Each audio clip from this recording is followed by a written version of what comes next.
여마미소는 행복입니다. 오늘은 이제 종지 용출품 두 번째 시간, 페이지 수로는 567페이지 셋째 줄에서부터 시작할 차례입니다. 종지 용출품은 이제 열애 수양품의 도입부에 해당한다, 이렇게 말씀을 합니다. 그 얘기는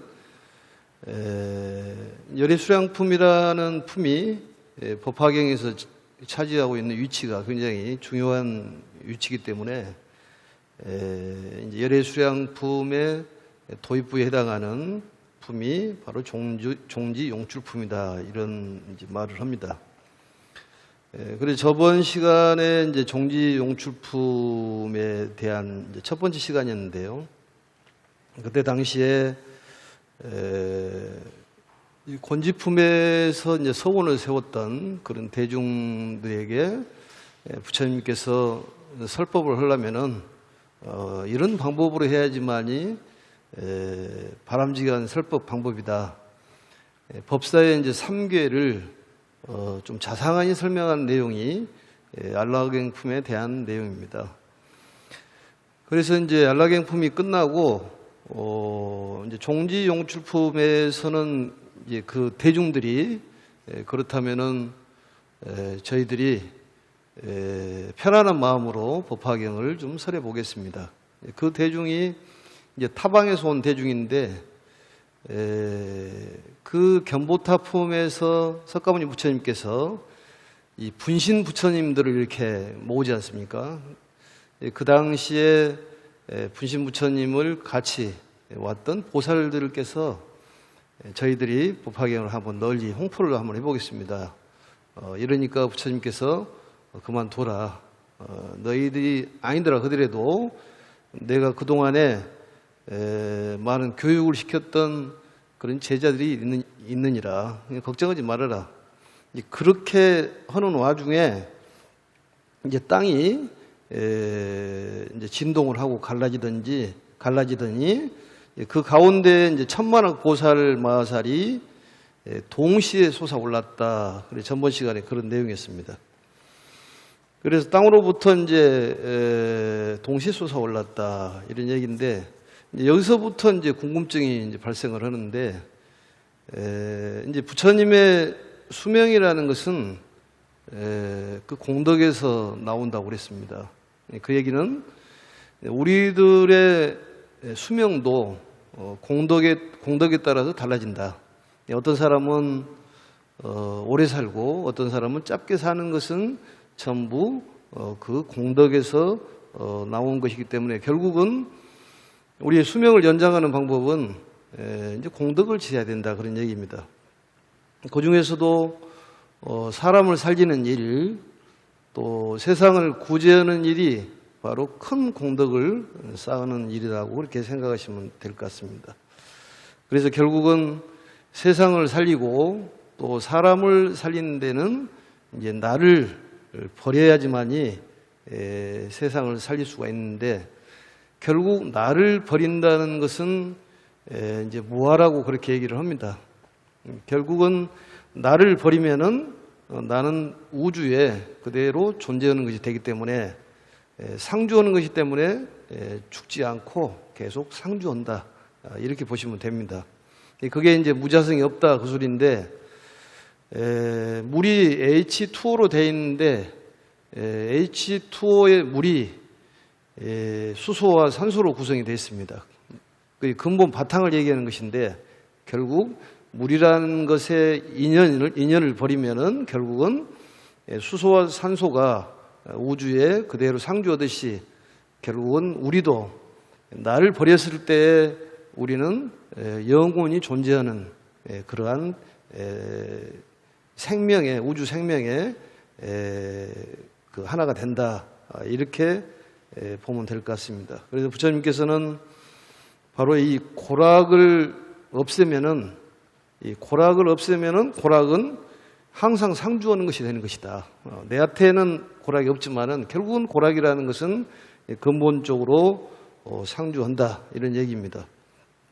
또 덧붙여서 얘기하면은 우리가 비가 오면은 이 비가 떨어지면 물에 떨어지면 물거품이 나는데 역시 이 물거품이라는 것이 우리가 탐하고 또 집착하는 그러한 것들이 전부 물거품이고 우리의 몸뚱아리 역시 뭐 인생 초로 인생이다 이런 얘기를 하듯이 그렇기 때문에 집착하지 말으라는 소리인데 그러한 몸뚱아리도 역시 물거품으로 봤을 때 물거품이 사라지면은 그 물에 존재하듯이 역시 마찬가지로 우리가 나를 버려야지만이 우주 법계에 상주하는 것이 된다 그런 얘기입니다. 좀 어려운 얘기일 수도 있겠습니다만 그래서 우리의 육체가 사라지면은 그 자체가 법신이다 이렇게 볼 수가 있습니다. 그래서 이제 부처님께서는 중생들의 그 성품과 욕망이 다르기 때문에 부처님께서 말씀하는 것들이 좀 다르다. 이제 이렇게 보면 됩니다. 그래서 오늘은 이제 567페이지의 셋째 줄을 보시면은 이 대중들이 땅에서 천만억 보살 마하살들이 동시에 솟아올랐다. 동시에. 이게 차별이 있는 것이 아니라 평등을 뜻하는 것입니다. 이 모든 보살들은 몸이 모두 금색의 30 이상을 갖추었고 한량없는 광명을 지녔으니 끝을 알 수 없는 과거부터 이 사바세계 저 밑에 허공 중에 머물고 있었는데 이 보살들이 석가모니 부처님께서 말씀하시는 음성을 듣고 아래로부터 솟아올라온 것이다. 이게 이제 참 신기한 일이 벌어지는 것이죠. 기적 같은 일이 벌어지는 것인데 그 부처님의 석가모니 부처님의 말씀을 듣고 땅으로부터 솟아올랐다. 그 대중이 천만억 보살 마하살인데 그 보살들이 전부 몸이 금색으로 30 이상으로 구성이 되어 있다 그 말이죠. 이게 상호가 훌륭하다는 거예요. 법화경을 공부하는 사람들이 상호가 좋지 않습니까? 또 부처님의 말씀을 공부하는 사람들이 상호가 좋습니다. 그게 상호라는 것이 그 덕을 통해 가지고 상호가 얻어지는데 덕이라는 것은 결국은 중생을 구제하고 또 실천하는 그런 힘이 바로 덕이라고 그렇게 생각하시면 됩니다. 그래서 그러한 신령스러운 모습들이 생긴다는 거죠. 몸이 30 이상으로 금색으로 갖춰져 있는 보살들이 땅에서 솟아올랐다고 생각을 해보세요. 그게 보통 일인지. 그게 바로 이제 기적 같은 일이 일어나는데 이제 우리가 그 신령스러운 몸을 영체라는 말을 하잖아요. 영체, 신령스러운 몸이다. 그래서 이제 법화경 하는 사람들이 몸에서 향기가 난다. 또 몸에서 이렇게 빛이 난다. 뭐 이런 얘기들이 그만큼 덕으로 가득 차 있기 때문에 달라진다는 거죠.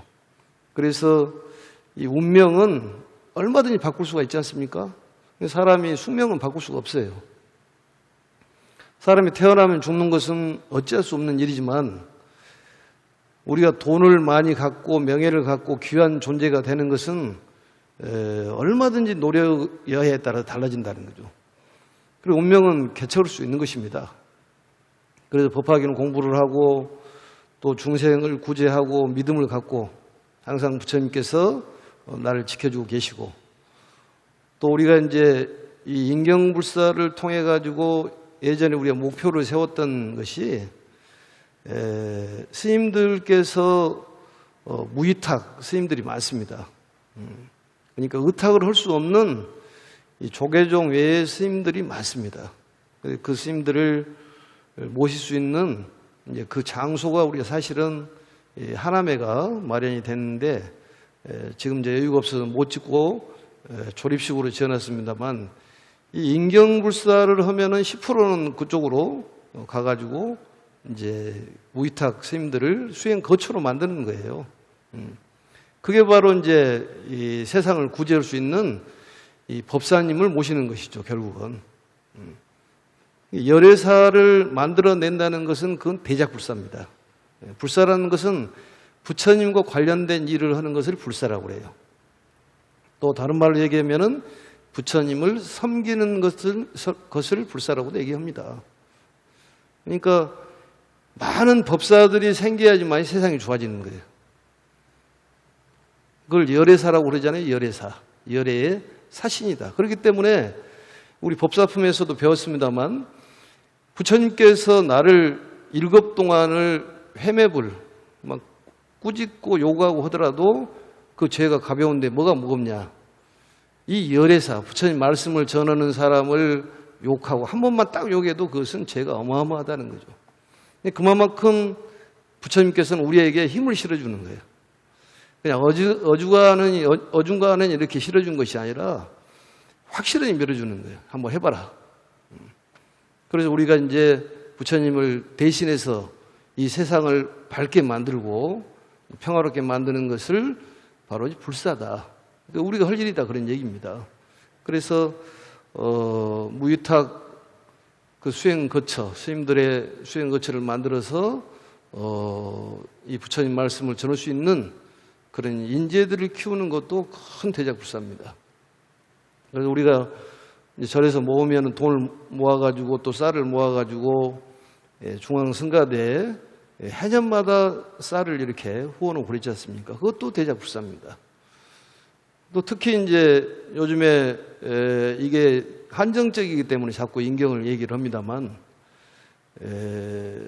이 인경불사가 결국은 이 스님들의 수행 거처를 만드는데 그 비용이 들어가기 때문에 역시 그것도 대작불사라고 하는 얘기입니다. 그래서 내가 나를 버리지 않으면은 결국은 나와 반대되는 것이 법이에요.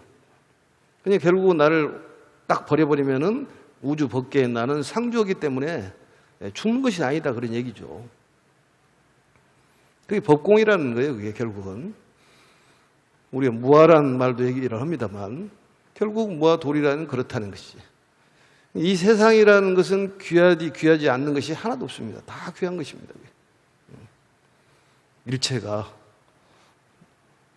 이 꽃, 또 풀, 나무 모든 것이 삼라만상에 화화 초초가 전부 귀한 것이 다 귀하다는 거죠. 우리도 귀한 존재예요. 이게.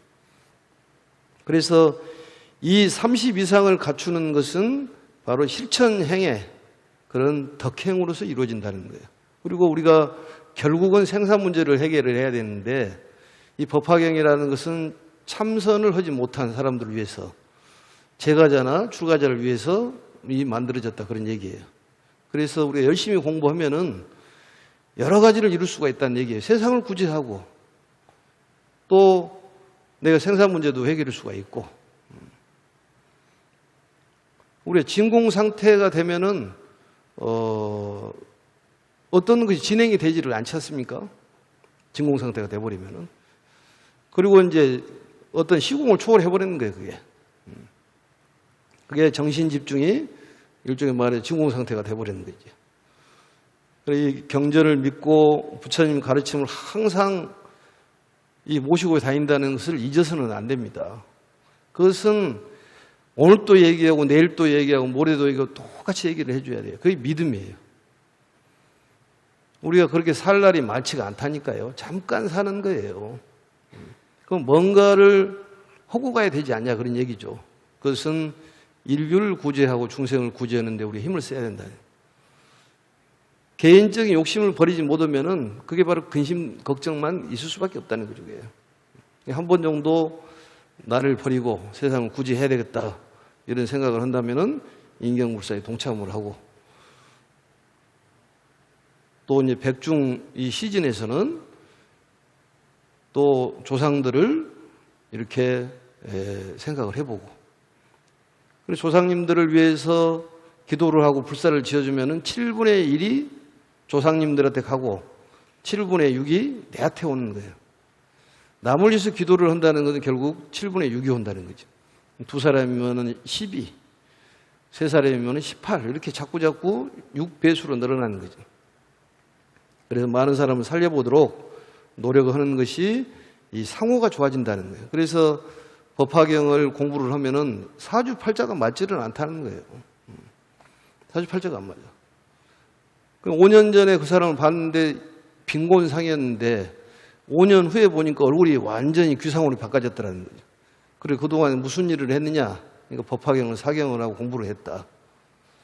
그런 사람들이 부지기수입니다. 이 손금도 바꿔지듯이 얼굴의 상호도 바꿔지는 거예요. 그리고 팔자는 바꾸는 것이지 따라가는 것은 아니에요. 우리 옛말에 그런 얘기 있잖아요. 바가지는 깨라고 있다고. 팔자를 깨라는 것이지. 깨면은 우리는 엄청난 기적 같은 일이 일어난다는, 우리의 생각으로는 감히 미치지 못하는 그런 일이 생긴다는 거죠. 그래서 돈을 벌려면 법화경 공부를 해라겠잖아요. 명예를 얻으려면 법화경 공부를 해야 돼요. 생산 문제를 해결을 하더라도 법화경 공부를 하는 거예요. 제법 실상이라는 것은 다 소중하다니까요. 뭐 그림자는 소중하지 않고 뭔 본체는 소중하, 이게 아니라 모든 것이 소중하다는 거예요. 일체가. 그게 부처님 가르침이에요. 먼지 티끌 하나도 소중하다는 거예요. 그런 마음으로 살아야 된다니까요. 일체 정성. 절에서 배우는 건 뭐 일체 정성을 배우잖아요. 모든 것에 일체 정성을 다하면은 사에서 말하는 성공, 또 우리들이 말하는 성공자가 된다는 거예요. 사에서 말하는 것하고 또 수행자들이 말하는 성공은 다릅니다.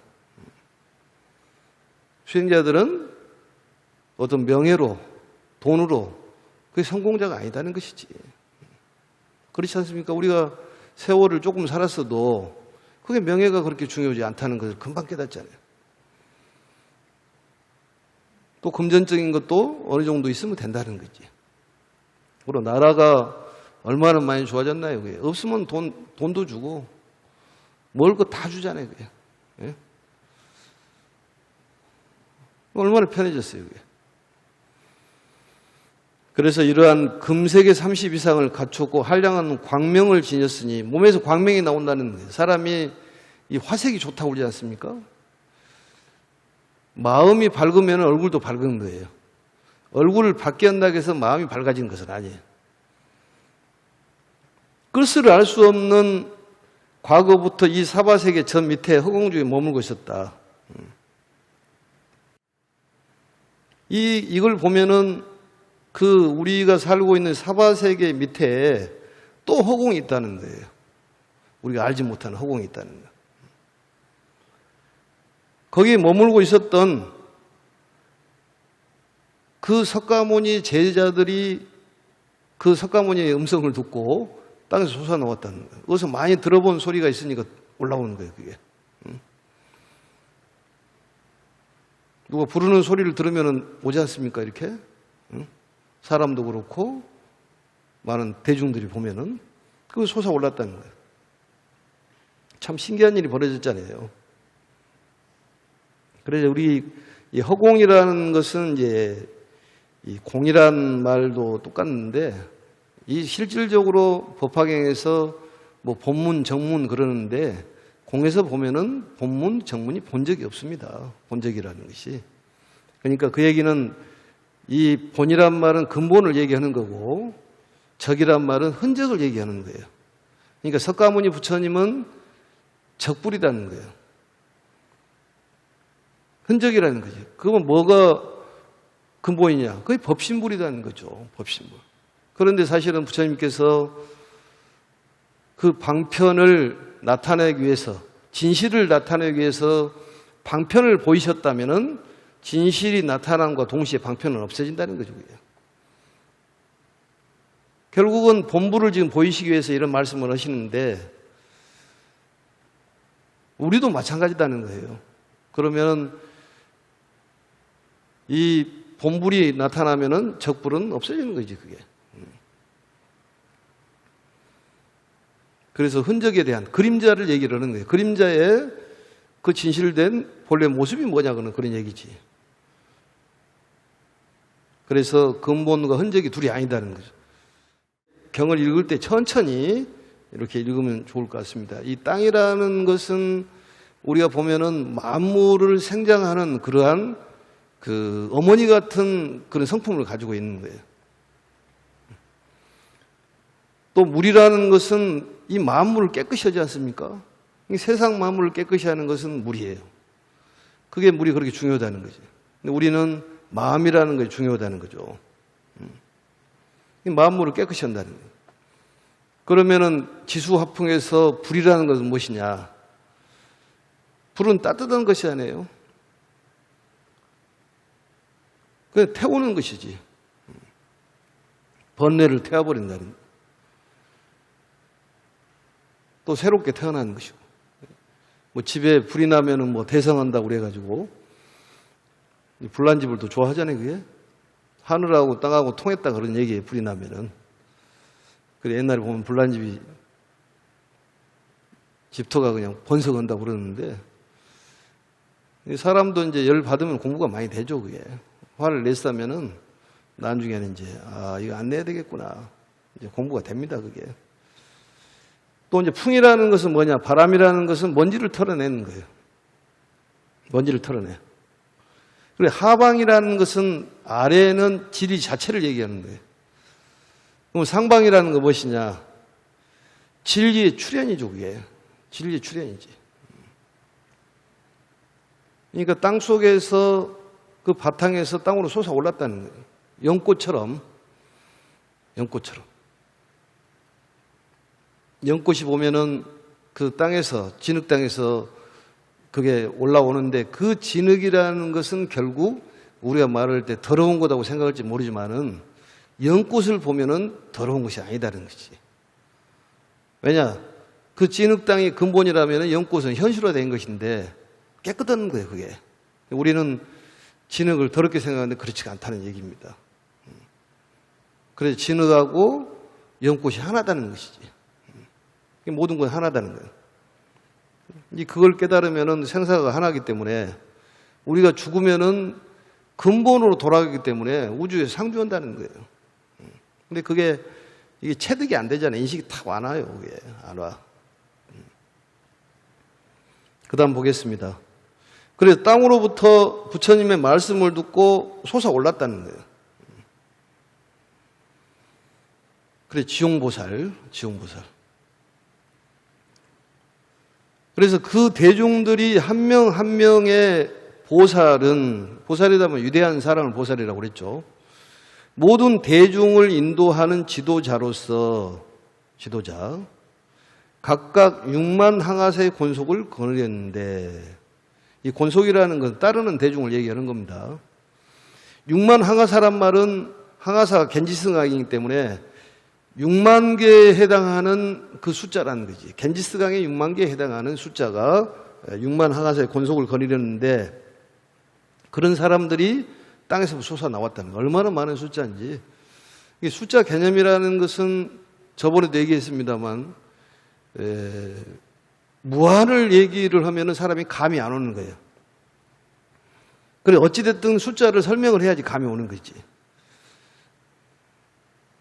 그래서 먼 데를 설명하려면 가까운 데를 설명해야 된다는 거지. 그래서 그걸 개근현원이라고 그래요. 가까운 걸 열어가지고 먼 데를 보여준다는 거지. 그래서 사람이 이제 인식이 안 되니까 이렇게 너무너무 많은 무한 숫자인데도 셀 수 없지만은 6만 항아사의 권속을 거느렸는데 하물며 5만, 4만, 3만, 2만, 1만 항아사의 권속을 거느린 보살들은 더 많았다. 어마어마한 거죠, 그게. 하물며 1일 항아사. 항아사는 겐지스강을 얘기하는 거예요. 겐지스강의 모래수. 그러니까 모래수가 어마어마한 많았는데 그 모래하고 물을 이렇게 분리를 시키려면은 전번에 얘기해 줬나요? 분리시키는 방법을. 겐지스강에 그 겐지스강만한 그런 채를 하나 만들어 가지고 겐지스강 위에서 덮고 겐지스강을 뒤로 덮으면 물이 빠지면 그러면 이제 모래를 심으면 되는 거지. 몇 개인 줄 알 수가 있지, 그게. 말로는 무엇을 못 얻었습니까? 그래서 행을 얘기하는 자꾸 법화경 행을 해라. 실천행. 조금 있으면 4대 보살이 등장을 해요. 상행, 무변행, 정행, 알리팽이라는 4대 보살이 등장하는데 전부 행을 갖고 얘기하는 거예요. 말로만 하지 말라는 얘기를 하잖아요. 말로만. 언행일치라고 얘기하듯이 법화경하는 사람은 행이 따라줘야 된다는 거예요. 말보다 행을 먼저 해야 된다는 거예요. 그래서 이 일만 항하사, 또 일 항하사, 반 항하사, 4분의 1 항하사 내지 1000만억 나유타분의 1에 해당하는 권속을 거니는 보살들은 더욱 많았다. 더욱 많았다. 근데 결국은 보면은 이 숫자를 얘기하는 것은 부처님께서 분별심을 갖지 마라, 이런 뜻으로 보면 됩니다. 그래서 이 경문에 보면은 이런 얘기가 있어요. 뭐 6만, 5만 이런 것은 사실은 적고 혼자 있는 그런 지도자는 많다, 이런 얘기가 있어요. 그러니까 우리가 뭐 숫자에 대한 그 개념을 많고 적고를 따지지 말아라는 거예요. 사람이 숫자가 돈이 많다고 해서 그 사람이 부자는 아니에요. 그걸 알아야 돼. 뭐 돈 많다고 자랑을 하는데 그 부자 아닙니다, 그것은. 뭐 어떤 사람이 부자냐? 쓸 줄 아는 사람이 부자예요, 그게. 나는 집에 뭐 얼마가 돈이 있다. 그건 알 바가 아니지, 우리가. 10원이라도 쓰는 사람이 부자지. 그냥 혼자 만족하는 사람이에요. 우리는 좀 써야 됩니다. 써야 돼. 마음도 써야 돼요. 마음도 써야 돼. 용이라는 것이 상당히 중요하잖아요. 쓸 용자. 그래서 대승기술론에서는 마음을 대라고 표현하잖아요. 최대, 상대, 용대. 용대가 마음을 어떻게 쓰냐, 이거 참 중요합니다. 덩치가 크다, 그래서 마음을 잘 쓰냐, 그건 아닙니다. 돈이 많은 것은 본인이 그냥 만족하는 거예요. 스스로 자족하는 거고, 진짜 부자는 잘 쓰는 사람이에요. 커피값도 내고 돈을 쓰면 생깁니다. 그게 모르니까 내가 가르쳐주는 거예요. 돈을 쓰면 생기는 거예요. 근데 안 쓰면 생긴다, 이건 아니에요. 그리고 예전에 그 성공한 사람들, 사회 성공자들, 뭐 사장님 이런 분들이 하는 얘기가 뭐라고 얘기를 하냐면은, 사장처럼 생각을 하고 사장처럼 행동했더니 사장이 되더라. 예? 사장처럼 생각하고 돈도 사장처럼 썼더니 사장이 되더라는 거예요. 우리도 보살님, 막 거사님 이렇게 이름을 불러주잖아요. 그 이름을 불러줄 때부터 보살처럼 행동하면은 진짜 보살이 돼버린다는 거지. 행동을 하면은. 행위라는 건 그만큼 중요한 거예요. 돈도 좀 쓰고 옷도 좀 나누기도 하고, 나눈다는 게 참 중요해요. 그게 나누는 것이. 빼기하고 나누기가 어렵잖아요. 더하기 곱하기는 좀 쉬워요. 그게. 1 더하기 1은 쉽잖아요. 근데 1 빼기 1은 좀 어렵고, 1 나누기 1은 더 어려워. 그게 1 곱하기 1은 1인데 간단하게. 나눈다는 것이 쉽지가 않아요. 그래서 나눔을 우리는 뭐라고 그러냐, 그걸 보시라고 그래요. 덕은 뭐냐? 그것도 보시가 덕이라는 거지. 덕을 많이 쌓으려면 많이 베풀으라는 거지. 제일 중요한 것은 마음을 베풀어야 해요. 마음을. 보이지 않는 것이 중요해요. 그 사랑의 힘이라고 그러잖아요. 그 부모가 있는 자식하고 부모가 없는 자식이 다르다는 거예요. 응? 부모가 자꾸 이렇게 정성을 다하는 애들은 보리밥을 먹고 반찬이 좀 부족하더라도 애들이 건강하다는 거예요. 쌀밥을 주고 막 고기 반찬에 줘도 정이 없는 애들은 이게 소화도 잘 못 시키고 배가 아프고 그렇다는 거죠. 그만큼 보이지 않는 정성이 중요하다는 거죠. 그리고 일체 정성이에요. 모든 걸 정성을 다해야 돼. 그 가르침이에요. 숫자에 너무 개념하지 마라, 그런 얘기입니다. 또 하물며 1000만억 나이타 권속, 억만 권속, 1000만 권속, 100만 권속 내지 1만의 권속을 거니는 보살들은 그보다 더 많았다. 또 하물며 1000명, 100명, 10명의 권속을 거니는 보살들이며, 또 5, 4, 셋, 둘, 하나의 제자를 거니는 보살은 그보다 더욱 많았다. 그리고 경문에는 그런 얘기를 있다고 얘기했잖아요. 세속의 분별심을 떠나서 우리가 이제 수행하는 사람들이기 때문에 경문에는 자기만의 홀로 있는 자는 그 수가 1000만, 100만 이런 것보다 위에 있다는 거죠. 우리 이해가 안 되잖아요, 그게. 이해가 안 되더라도 믿음은 이해를 해야 되는 거예요. 열애수령품에 가면은 3번에 대한 것을 얘기를 해요. 믿냐? 내가 지금부터 얘기하려니까 믿겠냐? 3번을 얘기해요. 그러니까 믿을 수는 일반적으로 믿지를 못하지만 믿겠습니다. 그럼 내가 이제 가르쳐 줄게. 그러면 부처님이 얘기를 하잖아요. 믿음이 중요하다는 거예요. 믿음이라는 것은 부처님께서 흙이라고 하면 흙이고 백이라면 백이요. 100을 흙이라고 해도 믿어야 돼요. 그게 믿음이다니까. 본인이 흙이라고 생각하니까 흙인데요. 흙을 지어보니까 안에 100이 들어있는 거지. 그걸 모른다는 거지. 안에 들어있는 깊숙한 내용을 모르기 때문에 그렇다는 거예요. 그러니까 부처님께서 검정색이라고 해도 믿어. 우리 꽃도 보면은 나중에 하얀색으로 폈다가 빨간색도 되고 노란색도 되고 그런 꽃도 있고 그러잖아요. 그러면 이 꽃은 노란색이다 그럼 믿어. 본인이 봤을 때 하얀색이라 하더라도 그게 믿음이에요.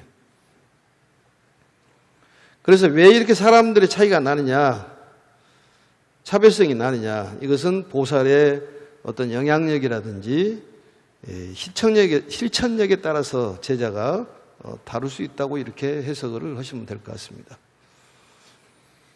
또 보겠습니다. 뒤에 또 하물며 혼자만의 원리행을 닦는 보살들은 헤아릴 수 없이 수가 많았다. 헤아릴 수가 없었다. 이 원리행이라는 것은 무엇이냐? 이 세속의 더러운 번뇌를 초월한 수행을 원리행이라고 그렇게 얘기를 합니다. 이게 사실은 산속에 들어가서 공부한다는 것이 필요해요. 한적한 곳에 가서. 경전에도 그게 자꾸 나오잖아요. 한적한 데 가서 공부를 해라. 좌선을 해서 시간 나는 대로 좌선을 해라. 앉아서. 왜냐하면 예부적인 그 부딪힘이 있으면 쉽지는 않아요. 공부하기가. 그래도 거기에 정말로 이 산중이 아니고 이 도심에서 있으면서 공부하는 건 더 귀하기는 귀하겠죠. 원리행을 닦는 보살들은 헤아릴 수가 없었다. 그러니까 지금 많고 적고를 해결하기 위해서 이렇게 얘기하는 거예요. 그래서 뭐 일즉 다, 다즉 일, 뭐 이런 얘기 있잖아요.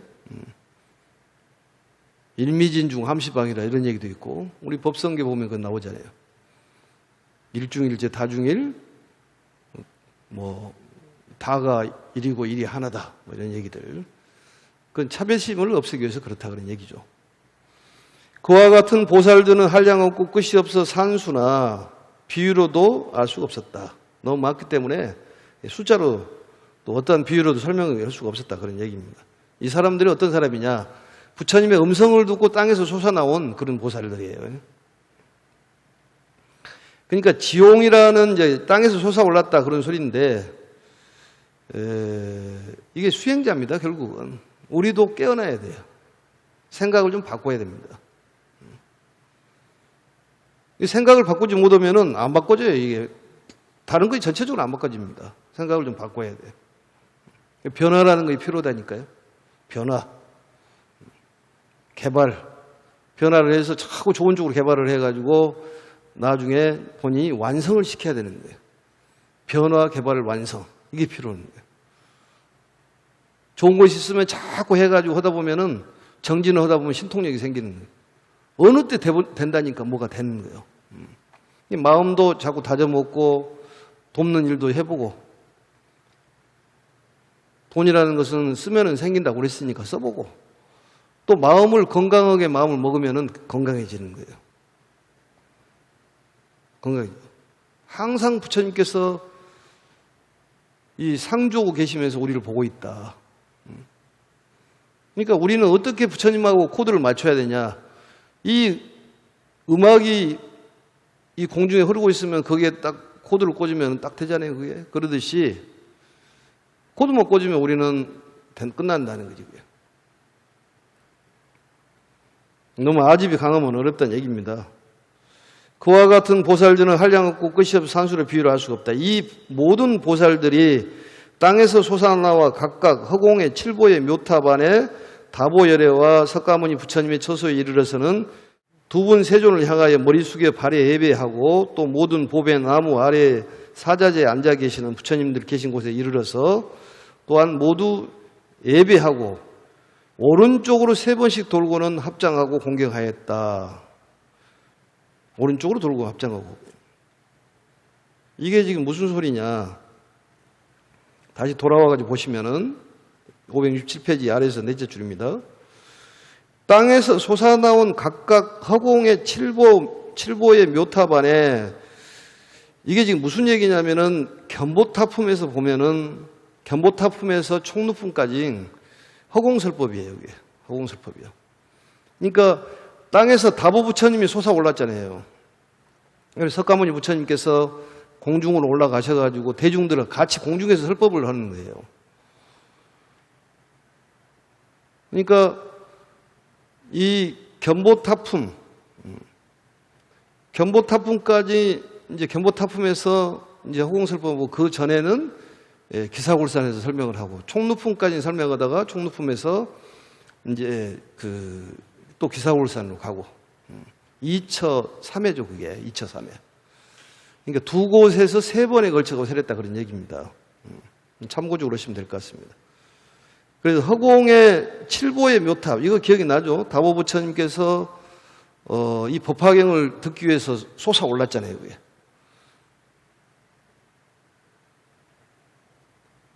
석가모니 부처님을 거기서 증명을 해주잖아요. 석가모니 부처님께 자리를 반분자하는 그런 내용도 나오지 않습니까? 기억이 날란가 모르겠습니다만. 그래서 이 허공의 칠보, 허공이라는 것은 이제 공중에 계신 것인데 어떤 불성의 평등, 또 허공이라는 것은 모든 걸 내려주잖아요. 이렇게 비도 내려주고 태양도 내려주고 달빛이라든지 좋은 것도 다 내려주지 않습니까? 다보엘의 석가모니 부처님이 이제 처소에 이르렀다. 이거 이해가 되죠? 허공에 계셨기 때문에 땅에서 올라온 그 천만억 보살 마하살이 석가모니와 다보 부처님께 예배를 하고 두 분께 예배를 했다는 얘기예요. 발에 예배했다는 거예요. 그러니까 이쪽에 남방에서 계신 분들 보면 발에다가 이렇게 예배를 하잖아요. 두면 예족이라고 그래가지고 우리가 지금 절을 하고 있는 것은 약 변형된 거고 부처님께 절을 하는 것은 발에다가 예배를 하는데 그쪽에 남방에서 온 스님들은 올라갈 수가 없으니까 불상에 올라갈 수가 없으니까 그 단에다가 머리를 대고 절을 하시더라고 보니까. 그리고 우리 절에도 몇 년 전부터 불상을 한번 모셔가지고 거기다 절하고 오자 그랬는데 잘 안 되더라고 보니까. 입구에다 딱 모셔놓으면 두면 예적하고 오면은 좋을 것 같은데. 그리고 모든 보배나무 아래 사자재에 앉아 계시는 부처님이 계셨다. 이건 누구냐? 석가모니 부처님께서 분신 부처님을 모시기 위해서 3변 토정을 했잖아요. 3번 변해가지고 분신 부처님을 모셨잖아요. 그분들이 보배나무 아래에 자리를 하고 있었고, 그 다음에 누구요? 그 보살 마하살이 있었지 않습니까? 그분들에게도 이제 인사를 했다 그런 얘기예요. 분신 부처님. 근데 하늘 아래 나무, 보배나무 아래 사자재에 앉아 계셨다. 하늘 아래가 우리가 보면은 절에서 닷집이라고 그래가지고 법당에 보면 이렇게 하늘에 떠 있는 집. 이제 그게 하늘집이죠. 그래서 이 두면 예족이라는 것은 신공양에 해당하는 거예요. 신공양. 몸으로 공양을 하는 걸 볼 수 있습니다. 그리고 이제 또한 예배를 드리고 오른쪽으로 3번을 돌고 오른쪽으로 3번 돌았다는 것은 왼쪽에 568페이지를 보시면은 우요 삼잡이라는 게 있습니다. 우요 삼잡. 오른쪽 돌요 석삼 돌잡. 오른쪽으로 3번을 돌았다. 이게 굉장히 예의를 표하는 거예요. 예의를 표하는. 가장 존경의 뜻이라고 생각하면 됩니다. 오른쪽으로 3번을 도는 거예요. 그리고 탑돌이도 오른쪽으로 3번을 돌잖아요. 우리 불교에서는 무조건 오른쪽으로 돌리는 거예요. 다. 잔도 오른쪽으로 돌려 다. 이게 탑이 이렇게 있으면은 오른쪽이면 오른손 쪽이 아니라 오른쪽으로 도는 거예요. 이렇게 도는 거지. 시계 방향으로 시계를 놓고 오른쪽으로. 왼쪽으로 돌면은 안 도는 것보다 못하다는 거지. 안 도는 것보다도. 거꾸로 가버리는 것이기 때문에. 그리고 탑돌이 할 때는 땅을 보면서 이렇게 돌지 않습니까? 왜냐? 미물들을 밟지 않게 하기 위해서. 거기 보면은 뭐 개미도 있을 수도 있고 또 그때만큼이라도 그런 걸 좀 살려줘야 될 거 아니겠습니까? 모기를 죽이더라도 그때만큼 모기를 안 죽여야지. 그래 자인화교의 사람들이 좀 특이하잖아요. 너무 극단적이잖아요. 계율이. 그래 부채하고 뭐요? 빗자루 들고 다니냐 그 사람들은. 그래가지고 쓸고 다녀 이렇게. 왜냐하면 벌레가 있으면 죽일 수가 없기 때문에. 그리고 호랑이를 만나면 어떻게 하냐 이런 시험 문제가 나온다고 그러잖아요. 그러면은 답이 호랑이한테 맥히든지 아니면 능력껏 도망가라. 그래서 자인화교 사람들이 극단적이에요. 벌거숭이잖아요, 벌거숭이. 옷을 벗고 다니잖아요. 너무 극단적. 또 머리를 출가하면은 다 뽑아버린다니까. 우리처럼 이렇게 깎는 것이 아니라 다 뽑아버려. 너무 극단적이라는 거지. 극단주의는 별로 좋지가 않다 그런 얘기입니다. 그래서 오른쪽 우요 삼잡을 좀 기억을 하시면 될 것 같고 합장 공경이란 말이 나오잖아요. 합장하고 이 공손할 공, 공경할 경. 합장을 하고 공손이 합장하고 공경을 했다는 거지. 그래서 그 경전에 나오기 때문에 우리가 합장에 대한 예의를 갖추고 사실은 불교에서 뭐 굳이 절을 안 해도 됩니다. 그냥 합장만 하면 돼요. 이렇게. 이게 인사법이에요. 또 요즘에 코로나 시절에 얼마나 좋은 인사법이에요. 김보살님 안녕하세요 이렇게 하면 되니까. 뭐 손으로 이렇게 할 필요 없습니다. 이게. 왜냐하면 안녕하세요 하면 되니까. 근데 이 좋은 인사법을 왜 안 하는지 이해가 안 돼요. 잘. 요즘 시대가 불자들 시대예요. 합장만 이렇게 안녕하세요. 뭐 팔꿈치로 치고 뭐 발로 치고 그러는데 이것은 별 그게 이거 합장은 공경의 뜻이요. 너하고 나하고 하나다. 우주와 하나다 그런 얘기예요. 그러니까 이거 안녕하세요. 당신하고 마음이 통했습니다. 얼마나 좋아. 안녕하세요. 이렇게. 오늘부터는 누구 만나면은 시내에서도 불자든 기독교인도 무조건 안녕하세요. 합장으로. 또 연예인들도 보면은 뭐 상 타고 그러면은 다른 데서는 뭐 교주 이름을 부르고 그러는데 불자들은 또 그게 인색하더라고 보니까. 불자들은 항상 합장을 하고 부처님 감사합니다 이런다든지 관세음보살 감사합니다. 합장을 좀 하는 것도 그게 드러내는 것도 괜찮습니다. 자신을 갖고 드러내야 돼요. 그래서 세 번 들고 합장하고 공경하였다. 모든 보살들은 각가지 찬탄한 법식에 따라 찬탄하고는 한쪽으로 물러나 두 분 세존을 기쁘게 우러러 보았다. 기쁘게 우러러 보았다는 얘기예요. 기쁘게. 이 찬탄한다는 얘기는 구공양이죠. 입으로 공양을 올리는 것이니까. 그래서 찬탄이라는 것은 진실함을 얘기를 하는 거예요. 그래서 칭찬이 필요하죠. 서로 칭찬을 해야 된다는 거죠. 예전에 칭찬 릴레이가 있잖아요. 경제를 보면은 금강경도 보면은 부처님께 이런 좋은 일을 하고 그러시는데 대단하십니다. 쉽게 말하면은 그러니까 부처님도 참 너도 대단하다. 그러면서 설명을 해주잖아요. 서로 이렇게 주고받는 것이 있어야 된다는 거죠. 찬탄을 해야 된다는 거예요. 찬탄. 근데 법식에 따라서 찬탄을 하고 한쪽으로 물러서 앉았다. 각주일면이라고 합니다. 각주일면. 각주. 물러갈 각자에 머무를 주제. 각주일면. 여기는 주제일면이라고 나와 있는 왼쪽에 보면은. 그리고 흔낙 처망이라고 말이 나오잖아요. 흔낙처자. 기뻐할 흔자에 즐거울 낙자. 우러러볼 첨, 우러러볼 앙자. 왼쪽에 보면은 하문을 지금 가고 있는 것입니다. 그래서 기쁘게 우러러 본다는 거지. 부처님을. 우러러 봤다. 이런 자세가 필요한 거예요. 그래서 오늘은 이제 여기까지 해서 부처님께서 그 얘기가 있는 와중에 그 대중들이 땅에서부터 솟아 나와가지고 그 많은 대중들의 얘기인데 그 대중들이 부처님께 합장 공경하고 석가모니 부처님, 다보 부처님, 또 분신 부처님께 절을 하고 한쪽에 물러나가지고 앉아 있는 또 법식에 자기 법식에 따라서 각각 찬탄했다. 여기까지 하고 다음 시간에 또 뵙겠습니다. 건강한 모습으로 다음 시간에 뵙겠습니다. 연마미소는 행복입니다.